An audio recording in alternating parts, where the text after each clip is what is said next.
Ezekieli 28 mstari wa 15 ambao unasema, ulikuwa mkamilifu katika njia zako tangu siku ile ulipoumbwa hata uovu ulipoonekana ndani yako.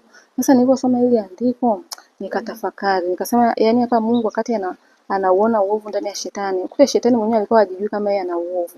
Nikasema Mungu, ukute na mimi labda kuna uovu ndani yangu, mimi sijijui, nionyeshe uovu wote uliopo ndani yangu. Lakini siku hiyo nimeenda nimefungua YouTube nikakuta channel inaitwa Promova TV. Sasa nilipokuwa nikiona ile channel inakuja, nikasema nifungue. Nilipoifungua tu nikaona chumba cha walioota ndoto za kipepo, ndio walikuwa na ndoa ndotoni.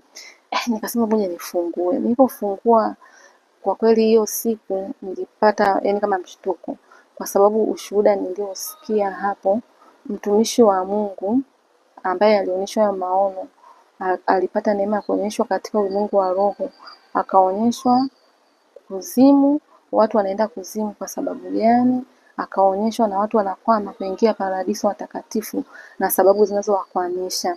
Sasa mojawapo ya hilo ilikuwa ni kama una majini maaba, mapepo ya majini maaba, sio mke wa kipepo, mume wa kipepo, kama unayo hauwezi kaingia mbinguni, kwa sababu mbinguni haviingii vinyonge wala viko najisika. Sasa hivyo sikia ushuhuda nikaogopa sana.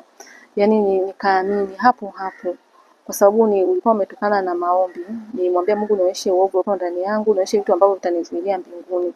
Nikaona, nikasikia ushuhuda, nimeogopa sana kwa sababu unatisha, naweza mateso ya kule watu wanavyotupa kuzimu. Nilivyoona vile nikasema basi ngoja nianze kuanzia part 1.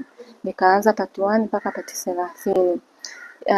Yani kama kuna kitu yani ni kama nilipigwa paralyze. Yani nilijiona sijui kama nilijiona kama nilijiona sijui kama nini, kwa sababu nilikosa raha ya kila kitu. Nikajiona mimi ni mtupu, kama lile andiko linavyosema kwenye Ufunuo, unajiona tajiri kumbe wewe ni tupu, maskini na tupu na kipofu. Ndio mimi nikajiona ni mtupu. Maana ule ushuhuda wote ni kama uliniweka wazi. Nikajikuta mimi karibia kila chumba nipo.